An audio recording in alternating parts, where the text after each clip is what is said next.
The US Navy had designed the South Carolina class with relatively little knowledge about other navies' plans, particularly the plans of the Royal Navy. An internal conference to review what should come next had already been called in 1905, even before the South Carolinas or Dreadnought were laid down, but after the final design for the South Carolinas had been completed. Based partially on their own concerns and partially on various reports that were being received about the capabilities of Dreadnought, the conference made a series of recommendations. The 3-inch secondary guns of South Carolina were not powerful enough to take out modern destroyers. Either an improved high-velocity 4-inch gun or the existing 5-inch gun would be needed in the future. They also wanted the armour deck to be a single thickness of steel, not a multi-layered design, and further they recommended dropping the ram bow and enlarging the hull to allow for a decent amount of torpedo protection and a greater main battery. They saw the biggest issue with the South Carolinas as being the Congress-mandated size restriction. At first, though, there was a lot of pushback, in part because 3 generations of pre-dreadnoughts, the Virginias, Connecticuts and Mississippis, were still under construction, and the South Carolinas hadn't even been laid down yet. So feedback on several iterations of ship design and performance was not yet available. But by mid-1906, this situation had changed. Dreadnought had just been launched and several other nations were building even pre-dreadnoughts that exceeded South Carolina's mandated displacement. In a rare show of generosity, Congress called for the next class to be carrying as heavy armour and as powerful armament as any known vessel of its class, and to have the highest practicable speed and the greatest practicable radius of action. It was still Congress, though, so there were some limitations. The cost of the ship, without armament, was not to exceed $6 million. Designs were quickly drawn up for ships with 10 or 12 main guns, but the larger designs represented too much money for the congressional cost limit, and there was a lot of concern over weight distribution.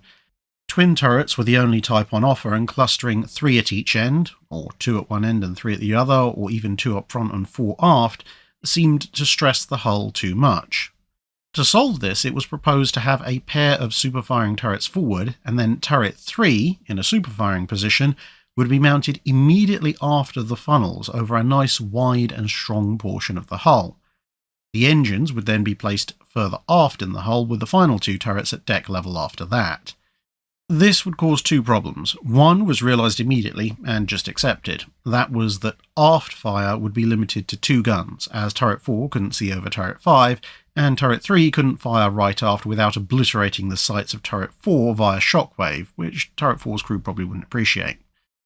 The other problem, which would only be realised in service, was that the steam lines of the boilers had to be run past turret 3's magazine to get to the engines, and that made it impossible to keep the charges stored inside as cool as those in the other magazines, which led to the guns of turret 3 having different ballistic performance to the others, despite otherwise being identical in terms of construction and so forth.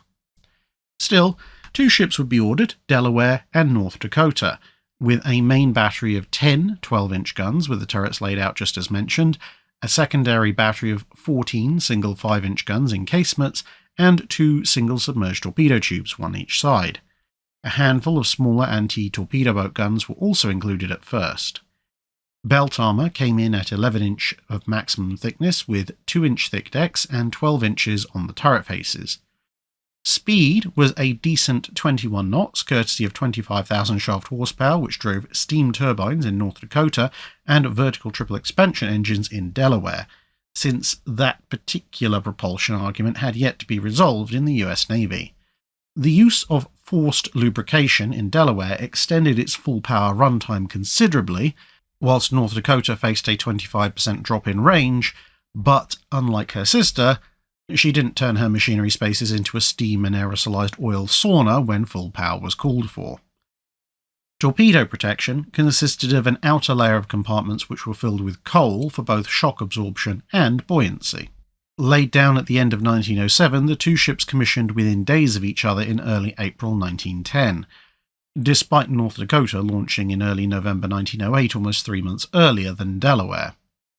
Once in service, the ships had rather different service lives, although both were assigned to the Atlantic Fleet at the beginning. North Dakota made an overseas cruise in late 1910, but largely stayed at home on exercises, apart from taking part in the occupation of Veracruz in 1914. When the US entered World War I, she was used primarily as a training ship to help expand the available pool of US gunners and engineers, and during this time, she was also given new geared turbines and some 3-inch anti-aircraft guns. Post-war, she went back to general exercise duty briefly before she and her sister were listed for disposal in the Washington Naval Treaty once the Colorado class were complete. She left Maine Navy service in late 1923, but spent the rest of the decade as a remote control target ship and was only actually scrapped in 1931 when USS Utah took over that role. Delaware spent somewhat more time overseas in the run-up to US entry into World War I, including attending the fleet review that was held in honour of King George V ascending the British throne. Once involved in World War I, the US Navy assigned her to Battleship Division 9, which crossed the Atlantic to become the 6th Battle Squadron of the Grand Fleet. But with the High Seas Fleet mostly refusing to come out for a final showdown in the latter stages of World War I, this activity was limited to gunnery exercises and cruising, with occasional convoy escort work, in the course of which she did have to evade a U-boat attack. Post-war, she went on to some more overseas cruises before being taken out of service in 1923, with her crew being moved over to the brand new USS Colorado, with the ship being sold for scrap the following year. That's it for this video. Thanks for watching. If you have a comment or suggestion for a ship to review, let us know in the comments below. Don't forget to comment on the pinned post for dry dock questions.